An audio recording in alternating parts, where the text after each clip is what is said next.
नमस्कार, मैं करुणानिधि यादव आपको सुनाने जा रहा हूं एक मोटिवेशनल स्टोरी। एक प्रोफेसर अपनी क्लास में कहानी सुना रहे थे जो कि इस प्रकार है। एक बार समुद्र के बीच में एक बड़े जहाज पर बड़ी दुर्घटना हो गई। कप्तान ने शिप खाली करने का आदेश दिया।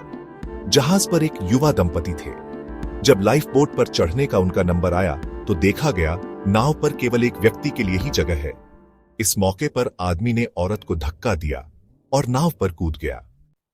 डूबते हुए जहाज पर खड़ी औरत ने जाते हुए अपने पति से चिल्लाकर एक वाक्य कहा।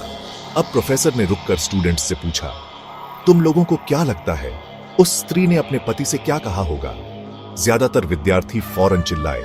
स्त्री ने कहा, मैं तुमसे नफरत करती हूं, आई हेट यू। प्रोफेसर ने देखा एक स्टूडेंट एकदम शांत बैठा हुआ था। प्रोफेसर ने उससे पूछा कि तुम बताओ तुम्हें क्या लगता है? वो लड़का बोला, मुझे लगता है औरत ने कहा होगा, हमारे बच्चे का ख्याल रखना। प्रोफेसर को आश्चर्य हुआ। उन्होंने लड़के से पूछा, क्या तुमने यह कहानी पहले सुन रखी थी? लड़का बोला, जी नहीं, लेकिन यही बात बीमारी से मरती हुई मेरी मां ने मेरे पिता से कही थी। प्रोफेसर ने दुखपूर्वक कहा, तुम्हारा उत्तर सही है। प्रोफेसर ने कहानी आगे बढ़ाई। जहाज डूब गया। स्त्री मर गई। पति किनारे पहुंचा और उसने अपना बाकी जीवन अपनी एकमात्र पुत्री के समुचित लालन पालन में लगा दिया। कई सालों बाद जब वो व्यक्ति मर गया तो एक दिन सफाई करते हुए उसकी लड़की को अपने पिता की एक डायरी मिली। डायरी से उसे पता चला कि जिस समय उसके माता पिता उस जहाज पर सफर कर रहे थे तो उसकी मां एक जानलेवा बीमारी से ग्रस्त थी और उनके जीवन के कुछ दिन ही शेष थे। ऐसे कठिन मौके पर उसके पिता ने एक कड़ा निर्णय लिया और लाइफ बोट पर कूद गया। उसके पिता ने डायरी में लिखा था, तुम्हारे बिना मेरे जीवन को कोई मतलब नहीं।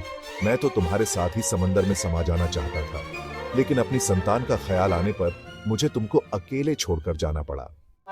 जब प्रोफेसर ने कहानी समाप्त की तो पूरी क्लास में शांति थी। इस संसार में कईयों सही गलत बातें हैं, लेकिन उसके अतिरिक्त भी कई जटिलताएं हैं जिन्हें समझना आसान नहीं। इसीलिए ऊपरी सतह से देखकर बिना गहराई को जाने समझे हर परिस्थिति का एकदम सही आकलन नहीं किया जा सकता। दोस्तों, आपको यह स्टोरी कैसी लगी? नीचे कमेंट कर अवश्य बताएं। यदि पसंद आई हो तो वीडियो को लाइक और शेयर करें तथा इसी प्रकार की मोटिवेशनल स्टोरी सुनने के लिए करुणानिधि यादव YouTube चैनल को सब्सक्राइब करें। धन्यवाद।